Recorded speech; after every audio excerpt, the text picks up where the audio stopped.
tere! Kui sa oled akadeemik Rootsi riigisektoris, siis võib-olla oled mõelnud, et õige ametiühingu valimine on päris keeruline. No just sellepärast olemegi kokku pannud selle ülevaate, et anda sulle selge ja struktureeritud juhend parima otsuse tegemiseks. Nii, vaatame siis, mis me plaanis on. Käime läbi 6 võtmeteemat. Alustame kohe sellest, et miks üldse peaks liituma ja jõuame lõpuks sinnamaani, et aitame sul kujundada just sulle sobiva isikliku strateegia. Alustamegi siis kõige olulisemast küsimusest. Miks üldse peaks ametiühinguga liituma? See on, teate, Rootsi tööturumudeli üks alustalasid ja see pakub akadeemikutele tõesti olulist tuge. Aga miks siis täpsemalt peaks üks akadeemik ametiühingusse kuuluma? No vastus on tegelikult kahetine. Ühelt poolt on olemas väga konkreetsed praktilised hüved, teisalt on see kollektiivne jõud. Sinu liikmelisus ei aita ainult sind ennast, vaid see aitab luua paremad töötingimused tervele sektorile.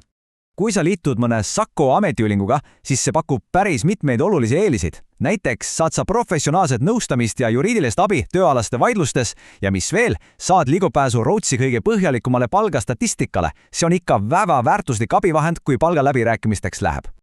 Räägime ühest väga konkreetsest eelisest, sissetuleku kindlustusest.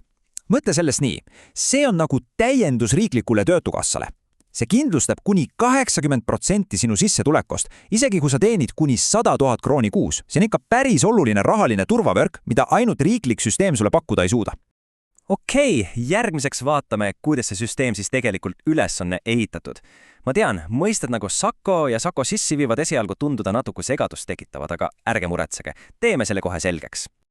Sako on sisulisest katuseorganisatsioon. Selle alla kuulub 21 iseseisvat ametiühingut. On oluline teada, et sa ei liitu otse Sakoga, vaid valid ühe nendest liikmesliitudest, mis esindab just sinu eriala või haridust. Sakos on aga omakorda natuke spetsiifilisem haru. Hea viis sellest mõelda on nagu Sako riigisektori osakond.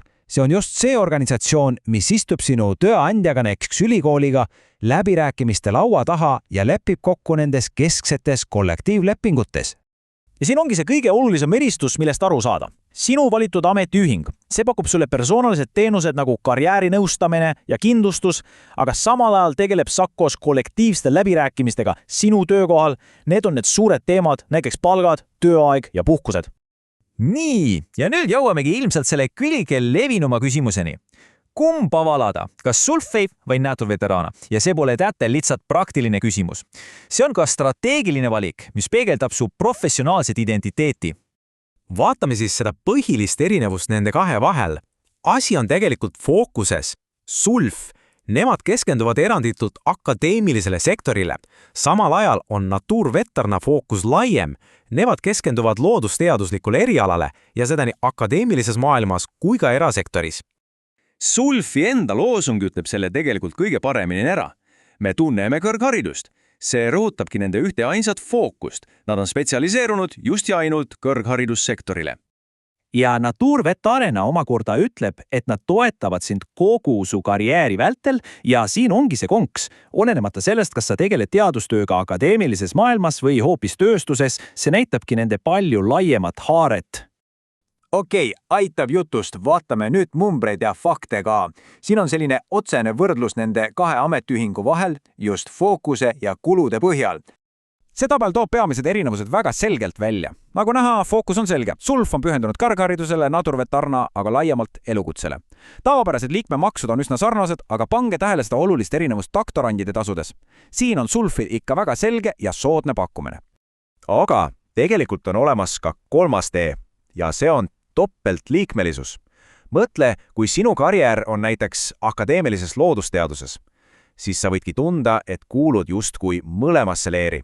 Ja täpselt selle jaoks ongi topelt liikmelisus. See laseb sul saada parima mõlemast maailmast. Hea küll, aga kuidas see kõik siis igapäevaselt sinu töökohal, näiteks ülikoolis, päriselt toimib? Nüüd vaatamegi just seda kohalikku tasandit. Nende igapäevaste tööalaste küsimustega, näiteks palk, töötingimused ja töökeskkond, nendega ei tegele tegelikult mitte sinu individuaalne ametiühing. Nendega tegeleb hoopis kohalik Sakose ühendus otse sinu tööandja juures. Võtame siia ühe konkreetse näite. Uppsala ülikool. Seal on olemas kohalik Sakose ühendus, mille esimees on Lars Madei. ja nemad peavadki läbirääkimisi ülikooli juhtkonnaga. Aga lisaks on seal ka kohalik sulfiühendus eesotsas Linnea Idling-Vilmuneniga ja nemad keskenduvad just õppejõudude ja teadlaste spetsiifilistele professionaalsetele huvidele. ja allikad annavad siin ka väga selge juhise.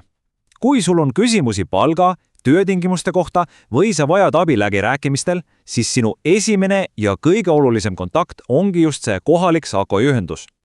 Nii, võtame nüüd kogu selle info kokku ja vaatame, kuidas sa saaksid luua oma isikliku strateegia. Ehk siis, kuidas teha just enda jaoks see parim valik? Sinu strateegia võiks koosneda 4 lihtsat sammust. Esiteks, analüüsi oma karjääri.